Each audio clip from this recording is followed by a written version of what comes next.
Bismillahirrahmanirrahim. Assalamualaikum warahmatullahi wabarakatuh. Halo semuanya, perkenalkan saya Intan Nur Fajriya dengan NIM 21070-25033.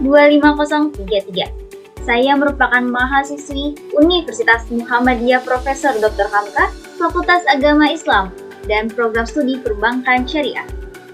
Baik, saya di sini akan menjelaskan mengenai materi dari kebijakan ekonomi makro yang terdiri dari kebijakan moneter dan juga kebijakan fiskal. Sebelumnya saya mengucapkan terima kasih kepada dosen pengampu mata kuliah Ekonomi dan Kebangsentralan, Bapak Agung Haryanto. Baik, langsung saja disimak penjelasannya berikut ini. Oke, baik, selanjutnya di sini saya akan memasuki materi yang pertama, yaitu mengenai kebijakan ekonomi makro. Sebelumnya teman-teman tahu nggak sih apa yang dimaksud dari kebijakan ekonomi makro tersebut? Oke, kebijakan ekonomi makro adalah tindakan pemerintah untuk mempengaruhi jalannya perekonomian dengan maksud agar keadaan perekonomian tidak terlalu menyimpang dari kondisi target yang diinginkan, antara lain seperti pertumbuhan dan stabilitas ekonomi. Adapun dari kebijakan ekonomi makro ini memiliki dua jenis. Yang pertama itu adalah kebijakan moneter dan yang kedua adalah kebijakan fiskal. Baik, sebelumnya saya juga akan menjelaskan di sini mengenai kebijakan ekonomi makro, bahwasannya kebijakan ekonomi makro ini terdiri dari 4 sektor. 4 sektor ini juga disebut dengan circular flow of market economy model. Nah, yang pertama itu ada dari sektor perusahaan, yang kedua itu ada sektor dari rumah tangga, yang ketiga itu ada sektor luar negeri, dan yang keempat itu ada sektor dari pemerintah. 4 hal itu, 4 sektor tersebut yang mempengaruhi pertumbuhan perekonomian di Indonesia, yang mempengaruhi stabilitas ekonomi di Indonesia baik atau tidak. Hal itulah yang menjadi acuan ataupun perputaran yang dapat dinilai untuk kebijakan-kebijakan yang akan dilakukan oleh pemerintah untuk menentukan langkah apa yang akan dipilihnya. Baik, selanjutnya di sini kebijakan moneter. Teman-teman tahu nggak sih apa yang dimaksud dari kebijakan moneter tersebut? Oke, saya akan jelaskan bahwasannya kebijakan moneter adalah kebijakan pemerintah melalui bank sentral sebagai pemegang otoritas moneter untuk mengendalikan jumlah uang yang beredar dalam rangka mencapai kestabilan ekonomi. Lalu apa saja yang menjadi tujuan dari kebijakan moneter ini? Adapun tujuan dari kebijakan moneter sebagai berikut. Yang pertama, untuk menjaga stabilitas ekonomi, yaitu bagaimana jalannya roda perekonomian agar tak terganggu jika jumlah uang beredar melebihi atau lebih sedikit dari jumlah barang dan jasa yang beredar, di mana hal tersebut memiliki peran penting dari Bank Sentral ataupun Bank Indonesia. Kemudian yang kedua ini adalah menjaga stabilitas harga. Pemerintah perlu menjaga kestabilan harga barang dan jasa dengan menggunakan kebijakan moneter. Jika harga terlalu tinggi, pemerintah bisa mengurangi jumlah uang yang beredar di masyarakat. Demikian pula sebaliknya. Yang ketiga, meningkatkan kesempatan kerja. Perekonomian yang stabil akan mendorong dunia usaha untuk melakukan investasi baru yang pada akhirnya dapat menyerap tenaga kerja dan meningkatkan kesempatan kerja. Dan yang terakhir, yang keempat, memperbaiki posisi neraca perdagangan dan neraca pembayaran. Salah satu kebijakan moneter yang dapat diambil yaitu dengan menjalankan kebijakan devaluasi atau menurunkan nilai mata uang dalam negeri terhadap mata uang asing. Undang-Undang Nomor 3 Tahun 2004, Pasal 7 tentang Bank Indonesia. Bank Indonesia memiliki tujuan untuk mencapai dan memelihara kestabilan nilai rupiah tercermin pada inflasi.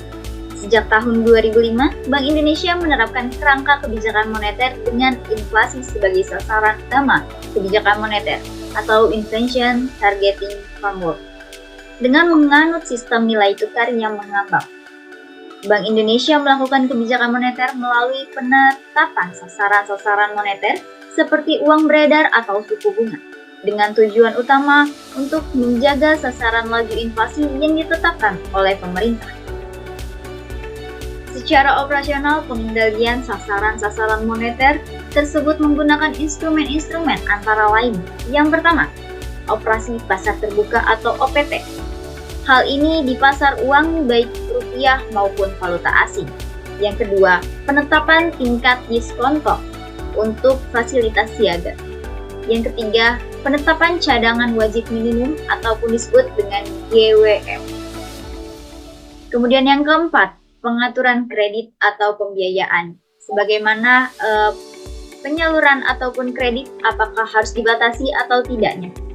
Dan yang terakhir, Bank Indonesia juga dapat melakukan cara-cara pengendalian moneter yang berdasarkan prinsip-prinsip syariah.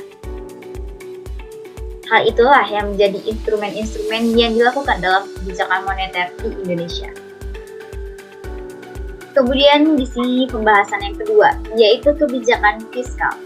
Kebijakan fiskal adalah suatu kebijakan ekonomi yang dilakukan oleh pemerintah dalam pengelolaan keuangan negara. Kebijakan fiskal terbatas pada sumber-sumber penerimaan dan alokasi pengeluaran negara yang tercantum dalam APBN, dan semua itu untuk mengarahkan kondisi perekonomian untuk menjadi lebih baik.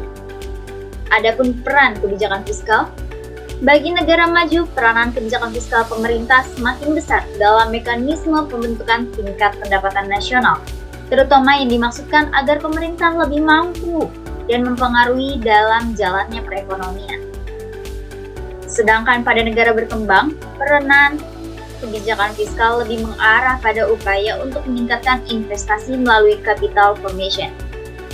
Kebijakan fiskal ini juga untuk sebagai penentuan tingkat belanja atau pengeluaran dan pajak sebagai penerimaan yang dilakukan oleh pengambil kebijakan pemerintah. Adapun instrumen-instrumen kebijakan fiskal, yang pertama pajak atau tax, yang kedua belanja pemerintah atau government, yang kita kenal dengan penjualan barang atau jasa. Kemudian yang ketiga itu ada transfer atau subsidi, baik subsidi BBM dan sebagainya. Adapun tujuan kebijakan fiskal. Tujuan fiskal yang dilakukan oleh pemerintah sebagai berikut. 1. Untuk memperbaiki keadaan perekonomian. Yang kedua, meningkatkan kesempatan kerja. Yang ketiga, menjaga kestabilan harga-harga secara umum dan laju inflasi. Dan yang keempat, untuk meningkatkan distribusi pendapatan nasional. Berdasarkan pengaruhnya kepada output nasional, jenis kebijakan fiskal dapat bersifat ekspansif dan juga kontraktif. Lalu apa sih itu yang dimaksud dengan ekspansif dan kontraktif? Ekspansif adalah untuk meningkatkan dan mempercepat kegiatan ekonomi negara, untuk meningkatkan output dan mengurangi pengangguran yang dilakukan pada saat resesi. Sedangkan kontraktif, yaitu untuk menahan ataupun memperlambat kegiatan ekonomi negara, untuk menahan inflasi dan stabilitas nilai tukar yang dilakukan pada saat overemployment.